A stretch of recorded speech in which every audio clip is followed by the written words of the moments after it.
Hey everyone, I'm David Vonderhaar, Studio Design Director at Treyarch, and this is the first of our new developer updates. We want to take some time to speak to the community about the philosophy behind the design decisions of Black Ops 4, and we'll be doing more of these going forward. Operation Grand Heist is now live, and we will have content drops throughout to keep the game fresh. Now let's get started and talk to the team about our three modes: multiplayer, zombies, and Blackout. All right, let's dig into some weapons balancing. So let's start with the Titan. We got a lot of feedback about the Titan from the community. Thank you for all of that. It matches up to what we're seeing here, so as a result, we're making some changes. Now, first thing, we're cutting the damage down on the Titan a little bit. That's going to increase the survivability of score streaks with FMJ against the Titan, as well as players at lower health. Moving over to SMGs, what we're seeing is the Spitfire seeing a little bit too much usage and effectiveness. Now, the SMG class as a whole is in pretty good balance with assault rifles, but within the SMG class, we want to see a little bit more diversity between the different guns. So we're going to be bringing up the GKS, the MX9, the Cordite, and the outcome should be an overall better submachine gun balance. So let's talk a little bit about our new specialist. Outrider rewards strategic thinking. When Outrider special issue equipment, the Hawk, a camera drone, is ready for use, you're going to need to think critically about not only when to use it, but where you're going to park it to tag the most enemies. Now when you do this, that's going to slow Outrider down temporarily, but it provides a huge power spike as a reward. We wanted to create an intentional slowdown in gameplay pacing for Outrider that meshes well with the Sparrow.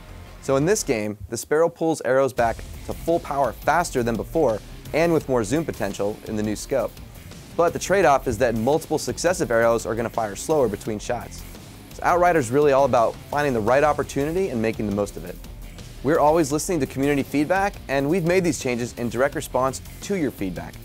And we have more to come later in this operation, like a bare bones playlist with no specialists and classic gameplay rules.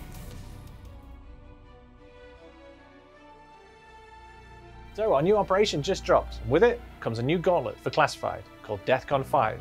And then later on, gauntlets for Blood of the Dead and Dead of the Night. We've been listening to all your feedback, and we are hard at work to make the game better with each and every update. So, for those of you who haven't experienced gauntlets, this is what they are. Gauntlets are 3 sets of 10 rounds. Each round has a specific rule that you have to obey. Once you achieve each round, you move on to the next. Once you get to the end, you've completed the gauntlet. We decided to introduce gauntlets as a new way to kind of vary up ways that players experience zombies, so it's not always the same experience every single time. Things like rush mode and gauntlets allow that variability. We've watched playthroughs, we've listened to Twitter and Reddit and all these other places that taught us about what you liked and what you disliked about previous gauntlets that we released. And so we've taken those changes and implemented into the new gauntlets coming in this operation. Okay, so in the community, you've been talking about rewards, so we've made some changes. Currently, when you play to round 15, you earn a tier skip. Well, as of this new operation, daily callings will also earn you a tier skip. That means you get 2 tier skips per day from your friends in the Zombies team. On top of that, you'll earn new loot weapons just by playing zombies, and they'll be available in the mystery box and the armory. And also, signature weapons are now available. Okay, a note out to the high round community. When we set out to create Black Ops 4, we actually lifted the cap limit to 1024. Unfortunately, some stability issues were getting in the way. And although we've been checking in fixes, we're going to continue to check in fixes and changes to allow you to reach those high goals. So even more is coming to the operation in the near future. Things like host migration. This means that when you're playing in a public game and that pesky player drops out, the game will continue to run. Also, server pause. When you're playing with your friends, you can pause the game to go for that much needed bathroom break. And this will also apply to split screen, allowing you to pause a split screen game. So thank you very much for all your feedback. Keep the comments coming. Keep playing Black Ops 4, and we'll see you very soon.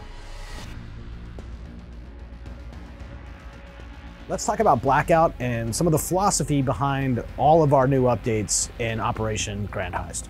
For starters, we knew people would play a lot of Blackout, and lots of players have achieved max rank. But the real grind starts right now. Blackout Prestige is here with 10 new Prestige ranks and the badass rank icons and calling cards to go with them. Now, along with Prestige, players will find themselves earning more merits more often. We've extended the merit earning, so solo and duo players will earn merits up to the top 25. This change means that about half the players in any game are going to play and earn merits. And we did this because of your feedback that it can feel hard to rank up. In addition, we made some improvements to the merit system. For example, what used to reward 100 merits will now reward 1,000 merits, and the progression system scales with that. Using these larger numbers allows the game to give more merit to more people more often for doing more things.